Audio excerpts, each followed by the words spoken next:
সুরক্ষা নিয়ে তুঙ্গের রাজনৈতিক চাপানোতর। স্ট্রংরুমের সুরক্ষা নিয়ে প্রথমে সরব হয় তৃণমূল কংগ্রেস। কেন্দ্রবিন্দুতে ছিল কলকাতার ক্ষুদিরাম অনুশীলন কেন্দ্র ও শাখাওয়াত মেমোরিয়াল স্কুলের স্ট্রংরুম।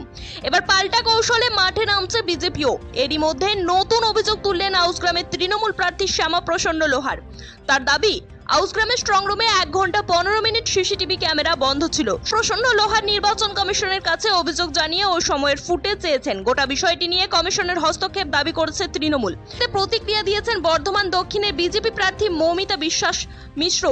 পাল্টা তৃণমূলকে কাঠগড়ায় তুলেছেন গেরুয়া শিবির। ভোট শেষ, কিন্তু স্ট্রংরুম ঘিরে রাজনৈতিক উত্তাপ কমেনি। 1 ঘন্টা 15 মিনিট সিসিটিভি বন্ধ থাকার অভিযোগের জবাব কি দেয় কমিশন, সেটাই এখন দেখার। ননস্টপ এক্সপ্রেস টিভির প্রতিবেদন। আমাদের প্রায় 1 ঘন্টা 15 মিনিটের সিসিটিভি ফুটেজ আমরা পাচ্ছি না আউসগ্রাম বিধানসভার জন্য। আমরা লিখিতভাবে নির্বাচন কমিশনকে জানানো হয়েছে সেটা আমাদের তরফ থেকে, এবং আমাদের ডিইও তথা ডিস্ট্রিক্ট ম্যাজিস্ট্রেট পূর্ব বর্ধমানকে আমরা জানিয়েছি। উনি 2টো পর্যন্ত টাইম নিয়েছেন, 2টোর মধ্যে ভিডিও ফুটেজ কভারেজ করে দেওয়ার কথা বলেছেন উনি। না হলে আমরা পরবর্তী ব্যবস্থাতে আমরা যাব। 1 ঘন্টা 15 মিনিটের সিসিটিভি ফুটেজ পাওয়া যাবে না। নির্বাচন কমিশনের তত্ত্বাবধানে যেটা রয়েছে স্ট্রংরুমে রয়েছে, সেখানে আমরা তো আশঙ্কা করবই। আমরা বিজেপি অভিযোগ করছিল যে ইভিএম সরানো হতে পারে, আপনাদের কি সেরকম কোনো আশঙ্কা আছে?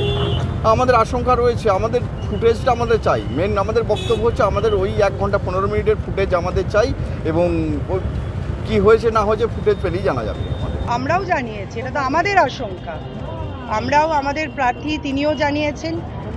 যদিও আমি পুরো বিষয়টা বলতে পারবো না, কারণ ওটা আলাদা বিধানসভা। তবু আমি শুনেছি, আমি সঙ্গে সঙ্গে জানিয়েছি, প্রশাসনকেও জানিয়েছি। আমাদের আশঙ্কা যে কেন বন্ধ ছিল সেটা তারা ক্ল্যারিফিকেশন দেবে। আউসগ্রাম বিধানসভা থেকে সবাই এখানে উপস্থিত হচ্ছেন, তারা কথা বলে নেবেন।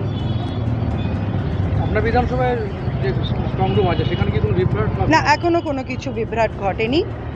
আমরা, আমাদের ছেলেরা আছে, আমি সবসময় তাদের সঙ্গে টাচে আছি, সব ঠিক আছে। আমাদের বর্ধমান দক্ষিণ বিধানসভায় কোনো সেরকম অসুবিধা হয়নি।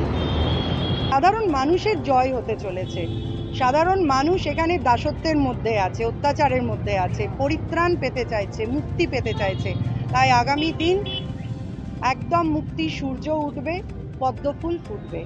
আমরা সাধারণ মানুষের জন্য যে পরিষেবার কথা বারবার বলেছি, তার সুযোগ আমরা পাবো।